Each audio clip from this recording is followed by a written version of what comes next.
Direct and inverse proportion is our fourth unit of this term. In class 6, we have learned ratio and proportion. Let us recall them now. Ratio.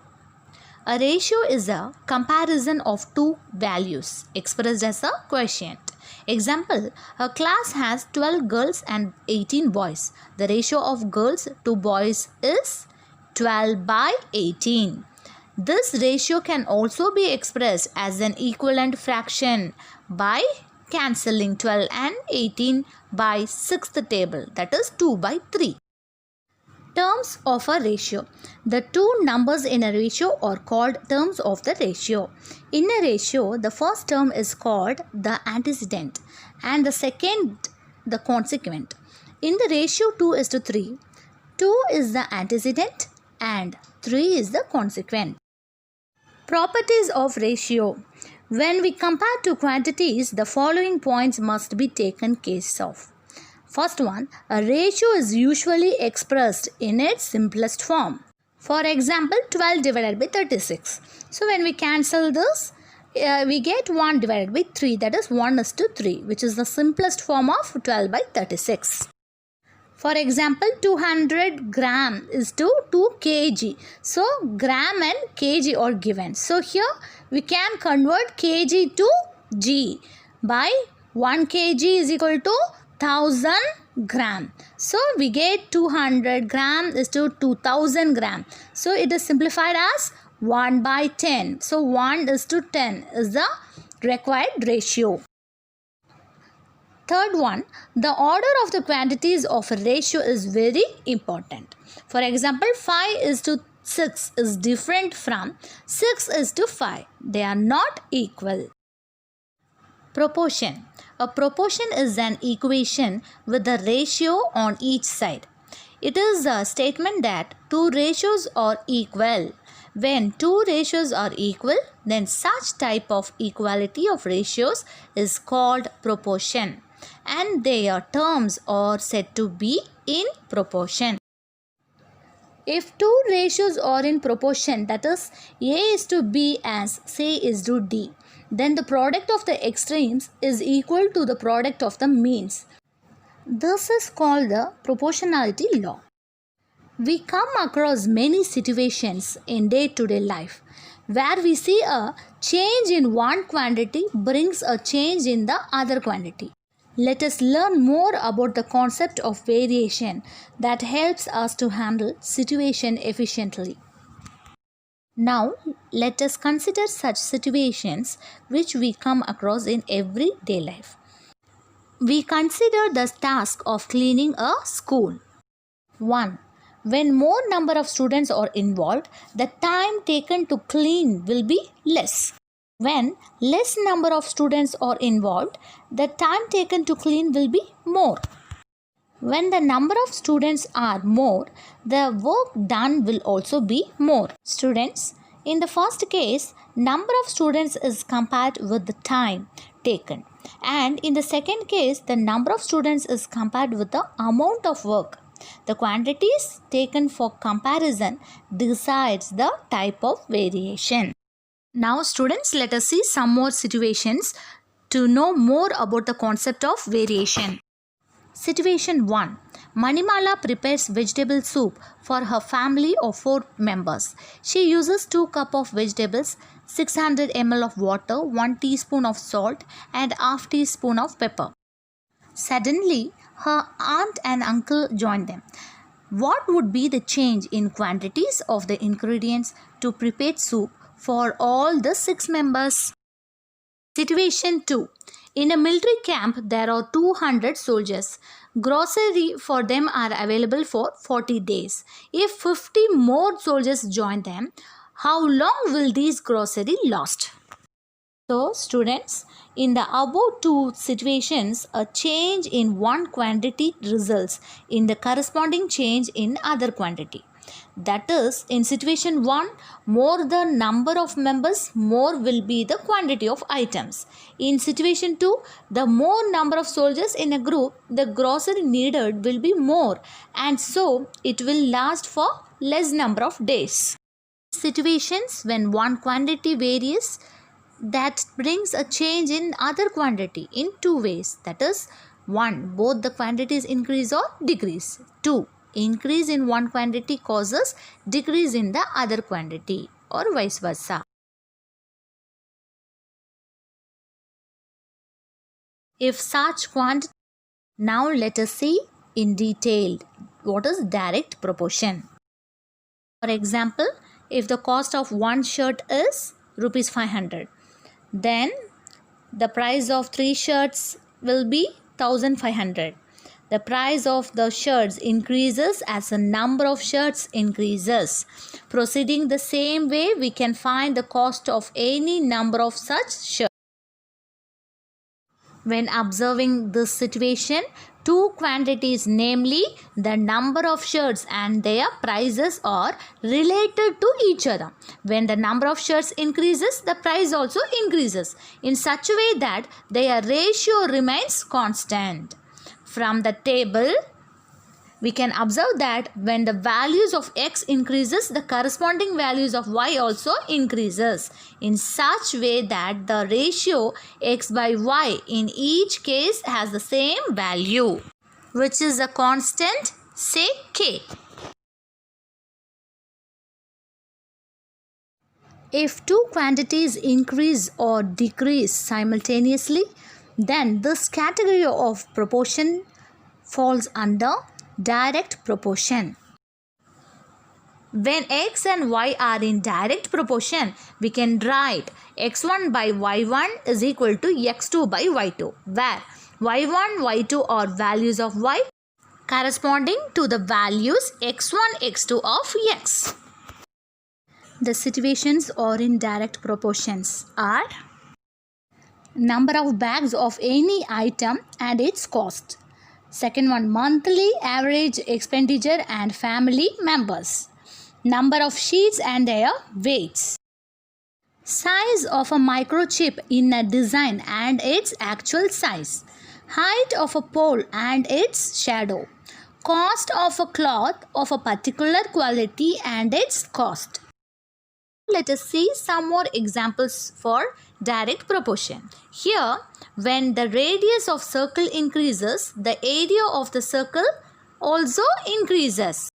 When the radius decreases, the area of the circle also decreases.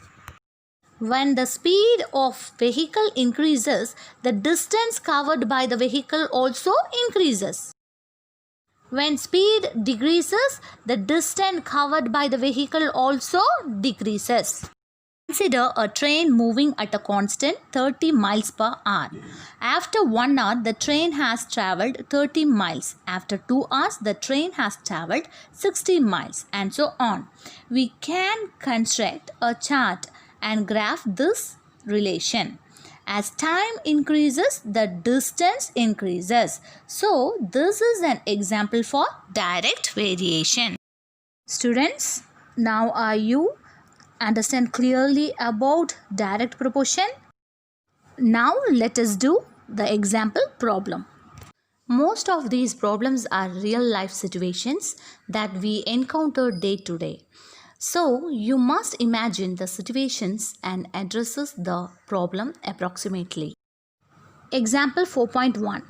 If 6 children shared 24 pencils equally, then how many pencils are required for 18 children?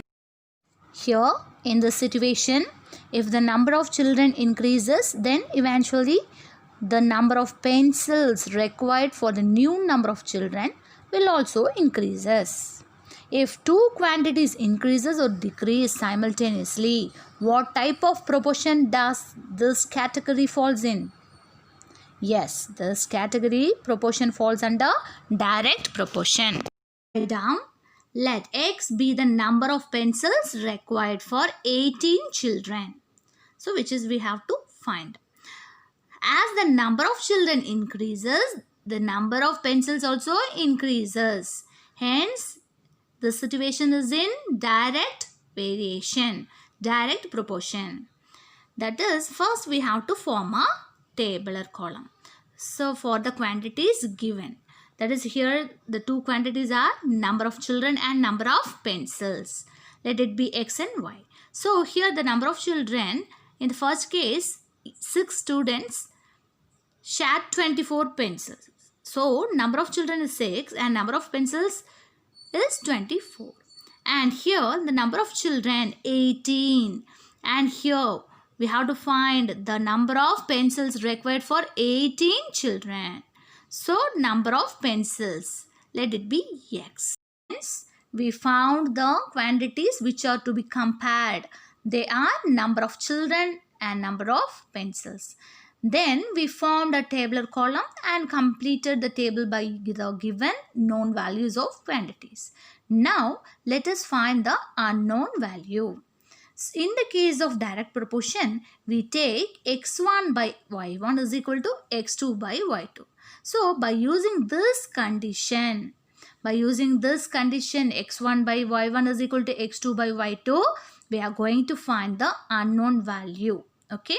So here by using the table, let us substitute all the known values. So here 6, x1 is 6 and y1 is 24, x2 is 18 and y2 is x. So 6 divided by 24 is equal to 18 by x as we get. Now by using cross multiplication, we get 6x. This x comes with the product of 6 and here 24 which is in the denominator. So it comes along with 18. So 6x is equal to 24 into 18 as we get. Now here by using transposition method, this 6 when it crosses the equal to sign, it goes to the denominator. Now x is equal to 24 into 18 divided by 6. Now cancelling 6 and 18. Here 18 is 3 times. 6 into 3 is 18. 6 3s are 18. Now 24 into 3. So now we have to multiply these two values. So 24 into 3 is 72. Hence 72 pencils are required for 18 children. Unitary method. We first find the value of one quantity from the value of the given quantity. Then we use this value to find the value of the required quantity. Friends, it's very simple. To find the value of one quantity, we are using division. To find the value of required quantity, we are using multiplication. The value of one unit will be found. It will be useful to find the value of the required number of units. It's involved in unitary method. First one, express the given problem in mathematical statement. Second one, find the value of one unit of the given item using division. Find the value of the required number of same items using multiplication. Now let us try to solve problem using unitary method. Example 4.3. Anbu bought 2 notebooks for rupees 24. How much money will be needed to buy 9 such notebooks? Using unitary method, we can solve this as follows. Students, remember the steps to follow. Express the given problem in mathematical statement. Here the given problem is Anbu bought 2 notebooks for rupees 24. So here given quantities are number of notebooks and cost of notebooks. So here the cost of 2 notebooks is given, that is equal to 24 rupees. So by unitary method, we have to find the value of one unit to the given item using division. So 2 notebooks cost is 24. Then the cost of one notebook will be, yes, we have to divide 24 by 2.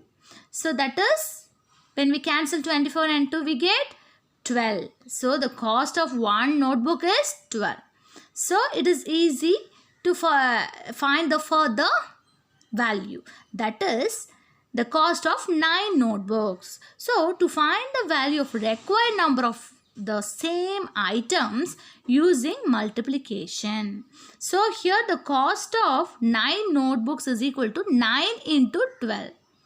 That is, the cost of one notebook is 12 rupees. The cost of 9 notebooks is equal to, yes, we have to multiply 9 with the cost of one notebook, that is 12. So 9 into 12 is 108. Hence, Anbu has to pay rupees 108 for 9 notebooks. Now let us consider some situations. A family of 4 members consumes 2 liters of milk daily, and a family of 6 members consumes 3 liters of milk daily. So here we see that when the number of family members increased, consumption of milk increased too. Let us consider a different situation. Sunil goes to the stationery shop to buy 2 pencils.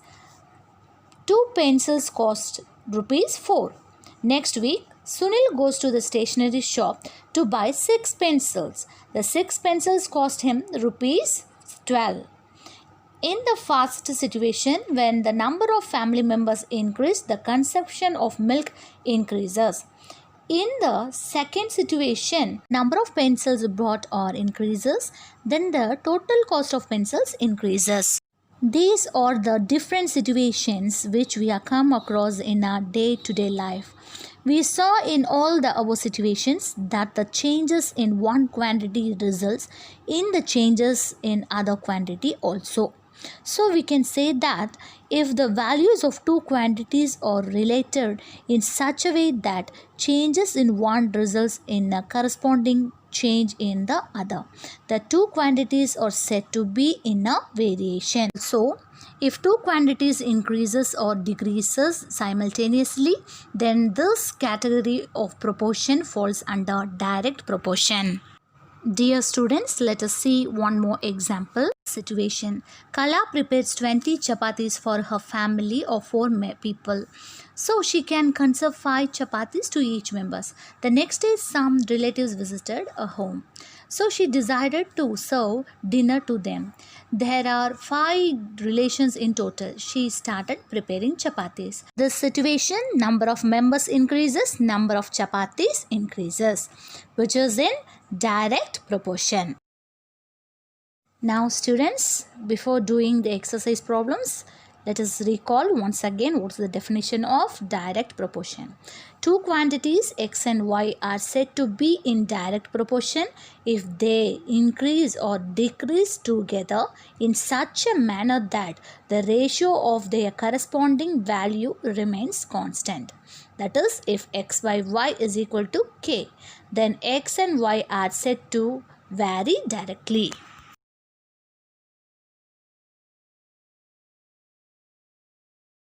Dear students, so far I have given many real life examples and definitions. Hope you all understood the topic quite well. Students, now let us do the exercise problems.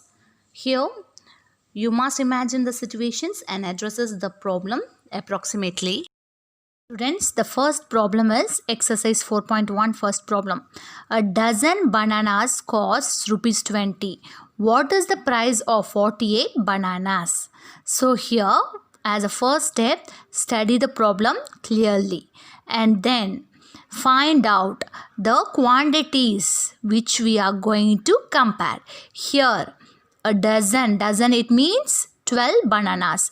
Dozen bananas cost rupees 20, and what is the price of 48 bananas? So here there are 2 quantities, namely number of bananas and cost of bananas. So here the 2 quantities are number of bananas and cost of bananas.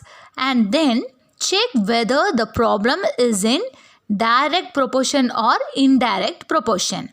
So here the cost of 12 bananas is 20.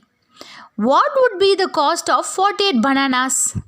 So definitely the cost of 48 bananas is more than 12 bananas.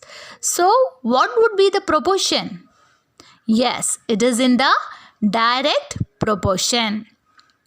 And then write down the quantities, number of bananas and cost of bananas in the tabular column. Now students, study the problem once again. A dozen bananas cost rupees 20.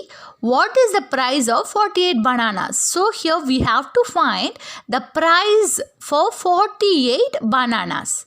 So let it be X.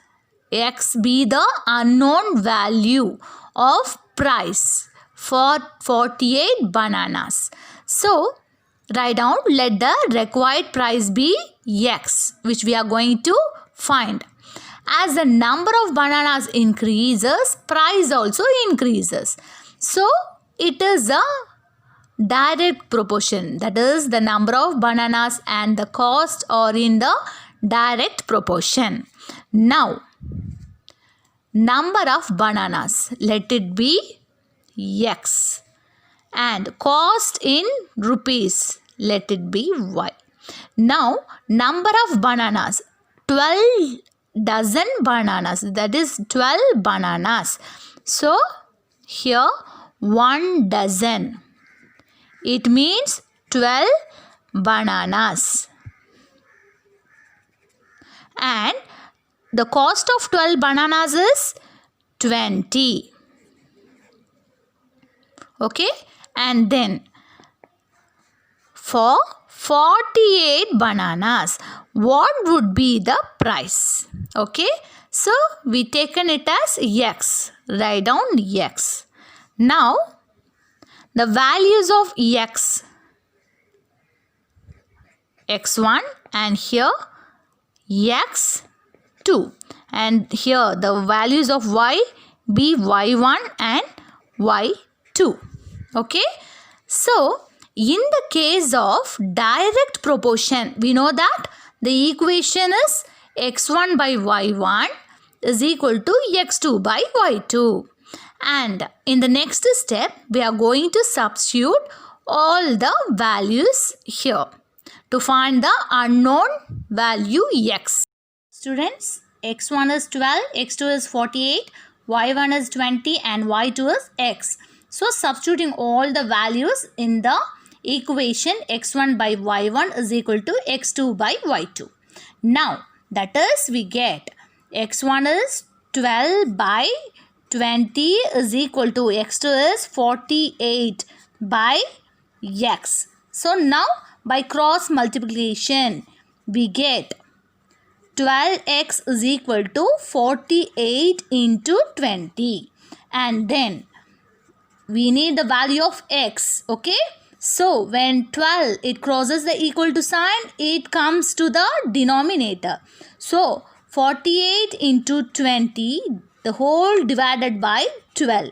So now 48, when we cancel 12 and 48, it is 1 times and it is 4 times. So 4 into 20. X is equal to 4 into 20, which is 4 into 20 is 80. X is equal to 80. Therefore, the price of 48 bananas is equal to 80. A group of 21 students paid rupees 840 as the entry fee for a magic show. How many students entered the magic show if the total amount paid was 1680? So students, here we are given to know that the entry fee for 21 students is 840. The question is what? What would be the number of student if the entry fee happens to be 1680? So this problem falls under direct proportion method because the entry fee increases with the number of students. So write down, let the required number of students be X. As the number of students increases, the entry fees also increases. Therefore, they are in direct proportion. In the direct proportion, we take x1 by y1 is equal to x2 by y2. Here x1 is 21. x2 is, we have to find the value x, and y1 is 840. y2 is 1680. So substituting all the values in this equation, we get 21 divided by 840 is equal to x divided by, so the value of x2 is x, y2 is 1680. Now by cross multiplication, we get x 840 x is equal to 21 into 1680. Now we need the value of x. So x is equal to 21 into 1680, the whole divided by. So this 840, when it crosses the equal to sign, it goes to the denominator. That is 21 into 1680, the whole divided by 840. Now cancelling this 0 and cancelling this 84 and 168. So we can use 12th table. So it is in the denominator, it is 7 times. Here in the numerator, when we divide 168 by 12, we get 14. So again cancelling 7 and 2, it is 2 times and it is 1 times. So finally we get 21 into 2, which is, when we multiply 21 into 2, we get 42. Therefore x is equal to 42. The number of, so the number of students entered magic show is 42. Imagine the situation. The shadow of a pole with the height of 8 meter is 6 meter. If the shadow of another pole measured at the same time is 30 meter, find the height of the pole. Students, in this problem, we are given to understand that a pole of 8 meter produces a shadow of 6 meter. So what will be the height? What will be the height of a pole that produces a shadow of 30 meters? Dear students, this is again a direct proportion problem. The length of the shadow will definitely increases with the length of the pole. So write down, let the required height of the pole be x meter. Height of the pole and its shadow are in direct proportion. So in the direct proportion, we take x1 by y1 is equal to x2 by y2 to find the unknown value. Students, in the direct proportion, we can take x1 by y1 is equal to x2. The ratios should be equal. Okay. So x1 by y1 is equal to x2 by y2. And substituting all the values. So x1 and x2 are the values of height and y1, y2 are the values of length of shadow. So here we know all these values. So we have to find the value of x. Substituting all these in the equation, we can find the value of x, which is the unknown value, which is the height of the pole when the length of shadow is 30. So here that is x1 is equal to 8 and y1 is equal to 6 is equal to x2 is unknown value x divided by y2 is 30. Now by cross multiplication, this 30 becomes 30 into 8 and this 6 becomes 6 into x in the next step. And here we need the value of x, which is the unknown value, height of the pole. So the 6, when it crosses the equal to sign, it goes to the denominator. So that is 30 into 8 divided by 6. Now cancelling the 6 and 8 by using 2 table. That is, in the denominator it is 3 times. 3 into 2 is 6.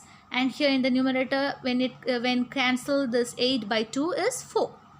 And here again we cancelling this 3 and this 30 by 3 table. It is 1 time and here it is 10 times. So 10 into 4 as we get. Now 10 into 4 is 40. So x is equal to 40. Therefore the height of the pole is 40.